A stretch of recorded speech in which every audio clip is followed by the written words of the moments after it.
My mother's new fiancé has become a creep and ruined my life since I turned 18, and now that I know he's been doing the same thing to my little sister, who's a child, I'm doing whatever I can to ruin my mom's wedding and make them miserable. I, 20F, love my mother, 45F, more than anything. She was still with my father when my little sister, 13F, and I were born. We never had much insight into their relationship, but when I was 12, they officially divorced. While my younger sister still has contact with our father, I've completely turned away from him. He's an emotional manipulator who tried to tie us to him through blackmail and badmouthing our mother for all the years he was single after the divorce. But now that he's in a new relationship and has started neglecting us, he blames my sister and me for his being single and unhappy all these years prior. My younger sister was always his golden child, while I had a closer relationship with our mother.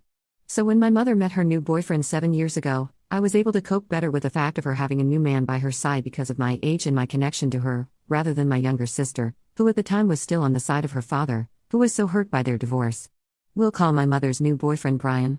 Brian tried everything to win us over as children and to build a good relationship with us. Even though I was just going through puberty and my little sister didn't understand any of it, and we certainly made his life hell for a while because coming to terms with a new man by your mother's side is difficult, he never tried to replace our father, but was always there for us. He drove us to school, went out for ice cream with us, and when Mom took the sweets out of the shopping basket, he secretly put them back and gave them to us. Years have passed, and the hatred of Brian, by my little sister's father's fuel for her, has subsided. My mother and Brian met a year after the divorce. So I was back then round about 13 and my sister was 6. Everything was fine until I turned 18. I was now legally an adult. And even though this was the case, I still lived with Brian and my mother, who had been sharing an apartment for several years. A few days after my birthday, they announced to me that they were planning to build a house together and wanted to know if I was planning to move out, as they would otherwise take this into account when planning the house. Since I had just started going to university and didn't have a job anymore, I knew I wouldn't be able to afford my own apartment alone so easily, so I asked if it would be okay if I stayed with them for the time being. Everyone was okay with it, and so the house planning began. And that's when Brian started behaving strangely. He started making comments that became increasingly strange over time. One day, he was packing some laundry as we were getting ready to move all our clothes into the new house. He came into my room holding my red lace bra and asked me if it was mine or my mother's. For context, I wear a solid C cup, while my mother wears a full-on F cup. So there's absolutely no reason for confusion. When I explained to him that it was obviously mine, he said, "Too bad," and left the room with my bra in his hand. These types of comments about my body increased over time. During our first few weeks in the new house, I walked into the kitchen one morning wearing just a top and sweatpants, without a bra. Sitting alone at the kitchen table, he greeted me with a good morning and then made a comment about whether my breasts had grown and that I was really becoming a woman and shouldn't hide the rest of my body in such baggy pants. Even if it hadn't sunk in yet, it took 2 more comments about my butt in the following weeks, and the final straw, the touch of his genital area on my butt when I wanted to get a glass from an upstairs cupboard, and he did the same while I was standing in front of him. Terrified because I knew how much my mother loved this man, I told her about what had happened with Brian anyway. And she? She didn't believe me. To her, we were still the stubborn teenagers who didn't accept Brian because of our father's manipulation and tried to badmouth him. I never would have thought she would react like that, since we'd always had a good relationship and she should have known that I would never lie to her about something like that. With no other option and no other place to stay, I continued to endure him and his comments. I think she maybe talked to him about it, because after our argument, at least things never became physical between him and me again, but the comments remained. So, you can imagine that I wasn't too happy when the two announced a few weeks later they were now engaged. It was okay. Even though my dislike for Brian was growing, I still tried to be happy for my mother, who was now headfirst into wedding planning. A huge party with all of her friends and relatives. A few months passed, and my mother took my sister and me shopping for dresses to wear to the wedding. Since we don't have any other young children in the family, my little sister, even though she's already 13, was to play the role of flower girl, and I was to be the ring bearer. While we were in the store, we tried on a few dresses, and while I was able to find something relatively quickly because I'm not very picky, it took considerably longer for my little sister. She had something to complain about with every dress. Sleeves that were too short, too much lace showing her skin, or the dress was generally too short if it wasn't floor length. After she had tried on the 6th dress and was becoming more and more dissatisfied, I went to her in the fitting room and asked her what was wrong, as she really did look like the wonderful princess that she is in most of the dresses. What she said to me next shook my world. She told me she was afraid to wear anything too pretty because of what Brian would say to her. When I asked her to explain in more detail, she told me how Brian had been telling her for a few weeks what a great woman she was turning into and that she was already getting good melons, and how he had often asked to go to the bathroom urgently while she were in the bathroom having a shower, even though she had told him to wait because she wasn't dressed. That was the end of it for me. I just told my mom that we were going home because my sister wasn't feeling well and that we would go shopping another day. We couldn't even start the car before I started crying of rage. I yelled at my mom and told her what had happened. I accused her of not believing me and what Brian had done to us while she was ignoring it. I also told her that my sister is a child who had just had this happen to her and she is about to marry a fudging creep. Before my mom could even reply, I told my sister to get out of the car and we walked home. Since then, we've basically just been locked in our rooms at home. We usually eat in the afternoon when my mom and Brian are still at work or at night when they're already in bed so we don't run into them. I also found printed wedding invitations on the kitchen table, which tells me that my mom is still planning to go forward with the wedding. When my mother came home from work one day, she found me in the kitchen ripping up every single invitation. She screamed at me, which sparked another argument. I confronted her about how crazy anyone could be to even think about a wedding when this was happening to their own children. I also told her that I wouldn't attend the wedding not even for $1 million, just like my sister. She begged us to talk to Brian about it, but I don't feel it's our place to get into action with him, as she is our mother.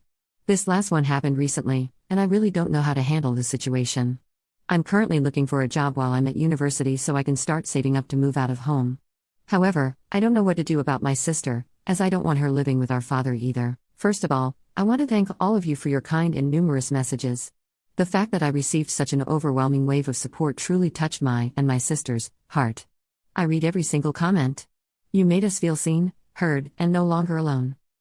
Of course, it would have been smart to move in the shadows. But here's what happened next. You probably remember the moment I tore up the wedding invitations. Brian eventually noticed all that's going on. And it was pretty obvious, he sensed something. As for my mom, she called in sick. She's been lying on the couch for days, refusing almost all communication. She cries constantly and avoids both me and my sister like we're ghosts. The only person she lets near her anymore is Brian. Naturally, I made sure to listen in on a conversation between them one evening while my sister and I quietly made something to eat in the kitchen. Brian sat beside her, held her hand, and said things like, "I don't know what's wrong with them. Their father ruined them, you're not to blame. You know me? I'd never do something like that. We'll get through this. Together. I just want what's best for the three of you." I honestly don't know if he believes what he's saying. Maybe he does. Maybe that's the most dangerous kind of person, the ones who repeat their lies until they feel like truth. And yes, as I already said about moving in the shadows and gathering evidence, to report him. Sadly, this isn't a movie and Brian isn't some dumb NPC who carries on with their act, even though he knows he's on the watch now, 'cause we told Mom. As you can now guess, Brian completely stopped. No touching. No comments. He doesn't even look at us anymore. No other bathroom stunt. Nothing. He avoids us entirely. Ever since I confronted my mom, he's been acting like the perfect, loving stepfather, concerned, calm, keeping his distance, probably to avoid more stress. But we know better. This isn't remorse. It's strategy. He's scared. Scared we might collect this proof. Scared someone might believe us. That's what I think. And that's why, for my sister and me, it was crystal clear, this won't work anymore. We need to leave. Now. As many of you suggested, we made a last-ditch attempt to contact our father, something that was incredibly hard to do. And as expected, nothing. He has his new life. New girlfriend. Her daughters. New family.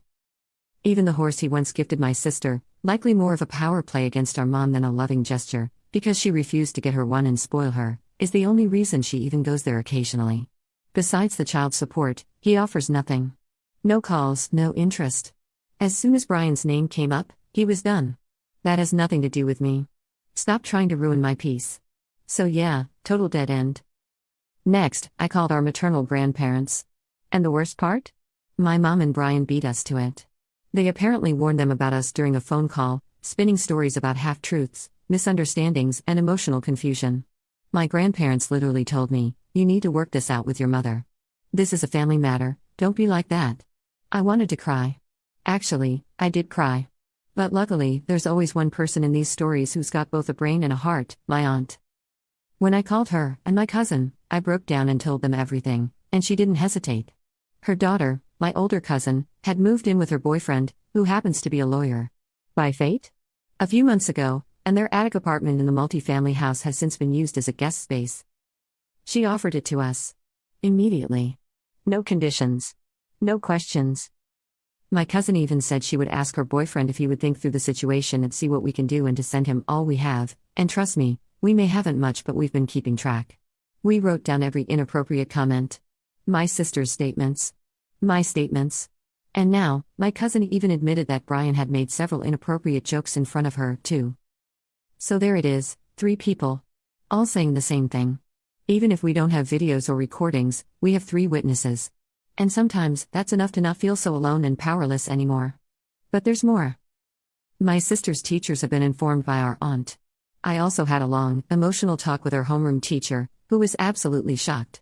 She promised to keep a close eye on my sister, especially during pickup times. If Brian ever shows up at her school, there will be immediate action. With my sister's consent, the information has been shared with the full teaching staff. The school is behind her. That gave us so much strength. And yes, my mom knows where we're going. I told her, if you or Brian come anywhere near my aunt's house, we're calling the police and Child Protective Services. There are 3 people who can testify against him. And I mean it.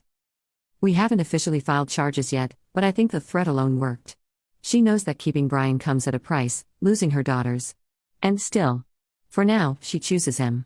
I also told her not to contact us until she's gotten help. Real, professional help, not comfort from Brian, not more I don't know what to believe anymore. I never thought I'd say this, but I want no relationship with a mother who looked the other way while her children were being destroyed. For now, we're moving out during this week. We're only taking essentials, but it's gonna be fine. I'm still applying for jobs to support us while I'm studying, but it's a start. A real one. And the wedding? I don't know if my mom still plans to go through with it now that we're leaving. But the venue is still booked.